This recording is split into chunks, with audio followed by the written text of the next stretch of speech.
छत्तीसगढ़ की सभी 11 सीटों पर बीजेपी ने अपने उम्मीदवारों के नाम का ऐलान कर दिया है, तो वहीं पर कांग्रेस ने 11 में से 6 सीटों पर ही अपने उम्मीदवारों का नाम की घोषणा की है। और इन 6 में से सबसे ज़्यादा जो चौंकाने वाला जो नाम आया है, वो आया है रायपुर। रायपुर लोकसभा से इस बार बीजेपी ने बृजमोहन अग्रवाल, जो कि छत्तीसगढ़ बीजेपी के एक बड़े नेताओं में, दिग्गज नेताओं में उनकी गिनती होती है। इस बार उनको लोकसभा का उम्मीदवार बनाया है बीजेपी ने। वर्तमान में वो कैबिनेट मंत्री हैं और 7-8 बार से लगातार वो जीत रहे थे। इस बार भी जीते हैं और उनके सामने हैं जो एक युवा नेता हैं कांग्रेस के विकास उपाध्याय। हाल ही में उनको लेकर बड़ी की खबर भी आई थी कि वे शायद जब उनको कांग्रेस ने अपना उम्मीदवार बनाया है, तो इसके बाद ये चर्चा हुई, शायद वो दिल्ली गए हैं और आलाकमान से ये बात करने के लिए कि वो शायद लोकसभा चुनाव नहीं लड़ पाएँगे। बहरहाल उन्हें बाद में उन्होंने एक वीडियो जारी कर इसका खंडन भी किया कि नहीं, ये बीजेपी द्वारा ये तरह से फैलाई गई एक अफ़वाह ये समझा जाए। मेरी तरफ से कहीं कुछ ऐसा नहीं हुआ है, पार्टी ने मुझे टिकट दिया है, मैं चुनाव लड़ूँगा। अब बृजमोहन अग्रवाल एक तपे-तपाए एक बड़े दिग्गज नेता हैं, लगातार जीत रहे हैं। वहीं पर विकास उपाध्याय की बात करें तो साल 2018 में वे रायपुर की जो लोकसभा के अंदर जो रायपुर वेस्ट विधानसभा है, वहाँ से वो जीते थे साल 2018 में। इस बार 23 में वो हार गए थे।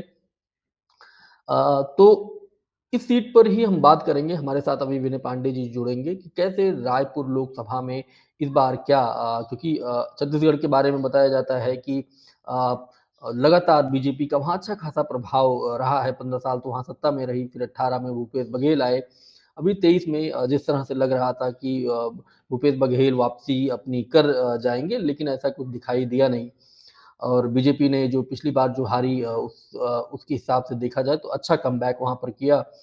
तो इस लोकसभा को लेकर ही हम लोग बात करेंगे। हमारे साथ अभी विनय पांडे जी जुड़ेंगे। क्या कुछ रायपुर में है या इन उम्मीदवारों को लेकर, ये सारी चीज़ें समझेंगे। ये रायपुर में आपको क्या लग रहा है बृजमोहन अग्रवाल और विकास उपाध्याय को लेकर? देखिए ये जो ट्रेंड है अभी पूरे छत्तीसगढ़ का, जो अगर हम पिछले 4-5 लोकसभा का अगर हम ट्रेंड देखें तो छत्तीसगढ़ में बीजेपी हमेशा भारी पड़ रही है।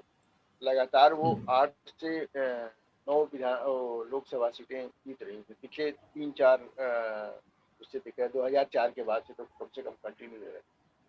हुँ, 9 या 10 ऐसे करके वो जीत रही, जिसमें राजनांदगांव और रायपुर ऐसी सीटें हैं जहाँ से हुँ, बीजेपी कंटिन्यू चुनाव जीत रही। हुँ, अब ये रायपुर जो है, रायपुर से भाजपा के कद्दावर नेता बोल लीजिए, बहुत कद्दावर नेता हैं, 8 बार के विधायक हैं, 9वीं बार विधायक बने हैं, 9वीं बार के विधायक हैं बृजमोहन अग्रवाल। हुँ, वो चुनाव मैदान में है भाजपा की ओर से। वहीं दूसरी तरफ विकास उपाध्याय हैं जो अपनी ही सीट से विधानसभा के चुनाव हार चुके हैं। हुँ, उनके सामने ये उनको लाया गया है। लेकिन हुँ, अगर हम जातीय समीकरण और दूसरी चीज़ों को देखते हैं तो उस हिसाब से विकास उपाध्याय एक ब्राह्मण कैंडिडेट है और हुँ, ब्राह्मणों की वहाँ ज़्यादा बाहुल्यता रायपुर में है। एक ब्राह्मण पारा ही अलग है, उनका इन्फ्लुएंस बहुत ज़्यादा है ब्राह्मणों का हुँ, रायपुर में। इस हिसाब हुँ, से विकास उपाध्याय को वहाँ पे लाया गया है। हुँ, हालाँकि इससे पहले प्रमोद दुबे को भी लाया गया था हुँ, 2019 में, लेकिन वो कुछ खास नहीं कर पाए। उनके सामने नौसिखिए थे सुनील सोनी, वो रायपुर के मेयर थे, पूर्व मेयर थे। हुँ, उन्होंने प्रमोद दुबे को हरा दिया, प्रमोद दुबे को हरा दिया था सुनील सोनी ने। तो हुँ, ये रायपुर का वो है। और पिछले विधानसभा चुनाव की अगर हम बात करें तो पिछले विधानसभा चुनाव में रायपुर लोकसभा की 7 सीटें हैं। हुँ, सातों से कांग्रेस का सुपड़ा साफ हो चुका है। सातों विधानसभा सीट में कांग्रेस एक में भी नहीं। हुँ, तो ऐसे में भाजपा का फिलहाल तो पलड़ा भारी दिखता है। बृजमोहन अग्रवाल बड़े भाजपा के नेता हैं हुँ, और 8 बार के विधायक हैं। उनका अपना एक तरह से मान लीजिए कि उनका गढ़ है हुँ, रायपुर, जहाँ से वो कभी हारते नहीं। तो ऐसे हम्म में विकास उपाध्याय एक तो युवा नेता हैं, और दूसरे पिछले बार विधानसभा चुनाव भी वो हार चुके हैं। वो भी राजेश हम्म मूणत जी से हार चुके हैं, जो पिछले विधानसभा चुनाव में जो पिछले जो कांग्रेस से पहले की जो सरकार थी, उसमें राजेश मूणत हम्म मंत्री थे, और पिछले बार विकास उपाध्याय ने उनको पूरी तरह से हराया था। इसके बाद उनसे हम्म पूरी तरीके से तो नहीं हराया था, लेकिन 4000 वोट, 4500 वोट से हराया था। लेकिन इस बार हम्म विकास उपाध्याय उनसे हार गए। तो हम्म। ऐसे में रायपुर सीट फिलहाल तो भाजपा भारी दिख रही है। अभी विकास उपाध्याय को लेकर खबर थी कि बहुत सारे मीडिया में खबरें आ रही थी कि वो शायद दिल्ली गए थे, दिल्ली में वो चुनाव नहीं लड़ना चाह रहे थे। एक दिन पूरा ये चला, दूसरे दिन से उन्होंने वीडियो जारी कर इसका खंडन किया कि ये सब बीजेपी के लोगों ने किया। क्या आपको लगता है कि वाकई कुछ इस तरह की चीजें चल रही थी रायपुर में? जहाँ तक मैं विकास उपाध्याय को जानता हूँ, विकास उपाध्याय इस तरह के नेता नहीं है कि उनको टिकट मिल जाए तो वो लड़ने से मना कर दें, या अ, डर हम्म जाएं, या इस तरह की वो काम करें। तो मुझे लगता हम्म है कि इस खबर में बहुत ज्यादा हम्म दम नहीं है। हो सकता है कि ये खबरें जबरदस्ती उड़ाई गई हों। हालांकि अभी कल ही एक स्टेटमेंट आया है, ओपी चौधरी जी हैं यहाँ के फाइनेंस हम्म मिनिस्टर छत्तीसगढ़ का, हम्म तो उन्होंने भी एक बयान दिया है कि जबरदस्ती लोगों को टिकट दे रही है कांग्रेस, कांग्रेस में भगदड़ मची हुई है, ऐसा।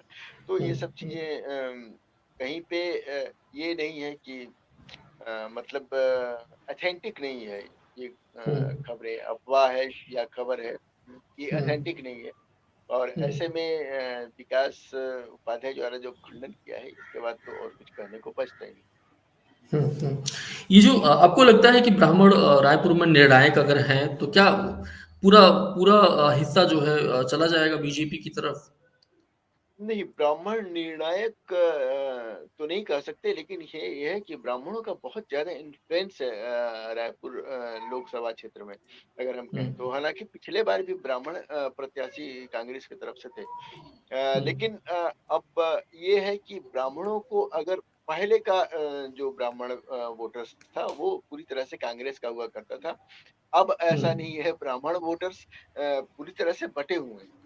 अब हम्म ये जो ब्राह्मण वोटर्स है, आधा बीजेपी के साइड में है, आधा कांग्रेस के हम्म साइड में। हम्म ऐसे में अ, हालांकि विकास उपाध्याय का अपना अप्रोच है, अपनी व्यक्तिगत छवि है वहाँ के लोगों में, और उनके बहुत सारे लोग होंगे भी इस तरह से, तो वो अलग बात है। लेकिन अगर हम सिर्फ जातिगत समीकरण की बात करें तो